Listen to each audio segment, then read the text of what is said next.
This is the Nike Air Force 1 82 Escape, and these were originally released in 1982, the Air Force 1 anyway, and it was made as a basketball shoe, and it was designed by Bruce Kilgore. And this one is a retro release, which I believe originally released in 2002, which in all honesty I wasn't aware of at the time. And the reason I was interested in them is basically the colourway is quite sort of muted, being sort of brown colour. And I also think that it was inspiration for some of the, I suppose, Travis Scott sneakers that came out quite a few years back, such as the Jordan 1 High, which was of this sort of brown colour that this particular sneaker uses. And you can sort of see the hits on here.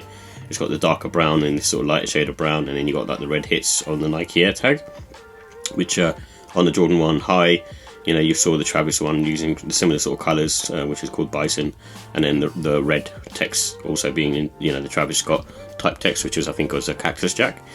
So yeah, I think in terms of this one, I got it at a good price. It was I think around sort of £75 from a retailer in the EU.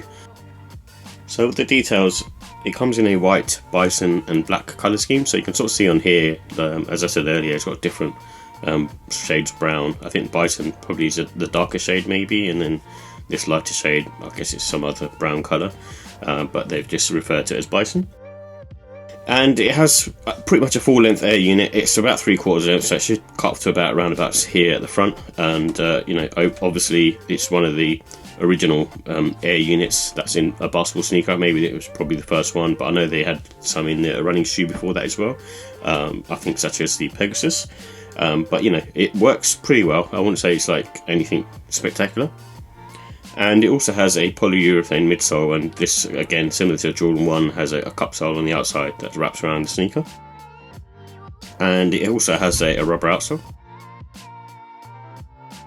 And the upper is pretty much made up of leather materials. With this one, it's slightly different because you sort of see the perforations on here, which you normally don't get on an Air Force 1.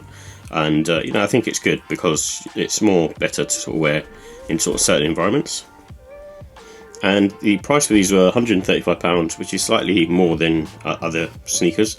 But like I said, they released in the UK and EU very earlier on, and so overall, it's one of those ones where I think they've sat around, in all honesty. So with the comfort and sizing, these have a firm sole, so don't get me wrong, they do feel nice on foot still.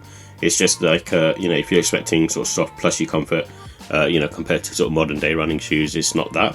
But I like the kind of firmness on foot, and you do get a little bit of squishiness from the air unit, but not majorly so, and not anything too different. And it has sort of neutral arch support, again made as a basketball sneaker in the 80s. You can sort of see in here it does have a little bit of contour for your arch, but wouldn't say majorly so. Most basketball sneakers are pretty flat on their stance. And I think Air Force 1s are pretty good to go out of the box. Probably need around 4 to 8 hours for it to sort of wear in, and it's mainly the midsole really, which requires more bending. But you can sort of see on here, I feel like the leather quality on this pair is nice, so it should be okay and quite sort of break in quite well. And I do recommend going true to size on these, especially if you have a wide foot. I think for everyone else, you could even potentially go down half size. I tend to go true to size because I have a wide foot and it sort of suits my foot better. But you probably could go down half size in these as well. And also think they've got good traction, so it's quite similar to maybe a Jordan 1 really.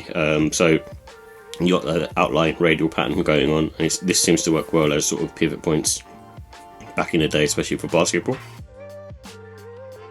So with the look and style, I mean, it's got a classic colorway, originate from 2002.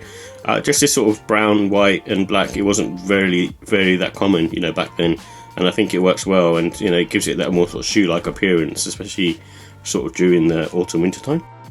And also, obviously the Air Force 1 has that sort of retro styling. For a period of time I wasn't really into Air Force 1s, but now seeing some of these, I guess original colorways that I never was, I guess exposed to, such as the linen and these, picking up on sales is really nice.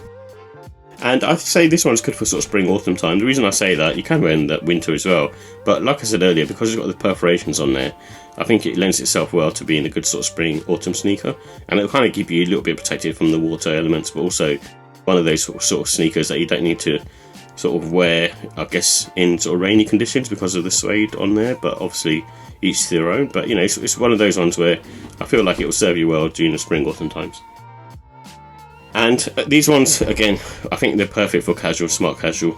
Just Air Force Ones in general have that sort of smarter appearance, and I think they're sort of more widely accepted as a trainer to sort of wear in a more smarter sort of setting. Obviously, you won't be wearing them with a suit, but for most things, they kind of work well. And they come with these black laces, and this is the only pair that it comes with, but you can also put in some brown or white laces. I think that would go well. Potentially even red as well if you wanted to, because obviously the red hits on the sneaker. So with the final thoughts, I do like the materials. I think they're nice. They're not like premium materials, but they are nice, and that's why they're extra in terms of price. And it also has like the air unit in there, which I think adds to the comfort.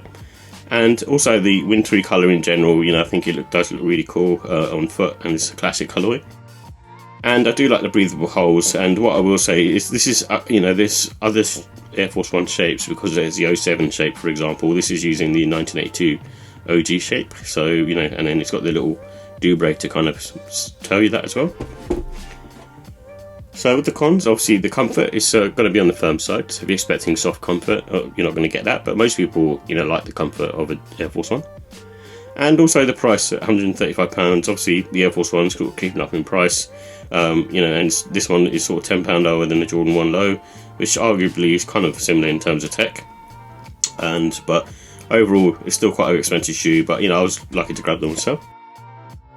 So with the ratings, I'm going to go with the look and style of 5. I actually really like the way they look, and I think they look really cool. And the comfort, I'm going to go with a 4. Like I said, they are comfortable on foot, and I think one of the easier ones to wear sort of for all day wear, but they're not going to be like soft and squishy. And the quality, I'm going to go with a 5. I think overall the materials are good. I think the only thing I would say is some of the stitching isn't that great. This is the only one that I've seen here on my side, but it's not like a deal breaker, but the stitching is slightly off on this sort of panel here that you can probably see. But apart from that, the materials are nice, and the overall build quality is really nice, which is what you'd expect from an Air Force One, and they're quite sort of bulletproof. And the price I'm going to go with a 4. It's at £135 retail, quite expensive for a Air Force One. But overall, I'm still going to go with the 5. The reason why, I feel like it's a classic colourway, and it's pretty much stood the test of time. I mean, you can just sort of chuck these on and sort of be on your business, but you can also, they're quite sort of versatile. And at the moment, I kind of like sneakers that are sort of more versatile and sort of, I guess, easier to wear, because you don't have like second thoughts of wearing them with certain outfits. Like you can just chuck these on pretty much with anything and it'll go well.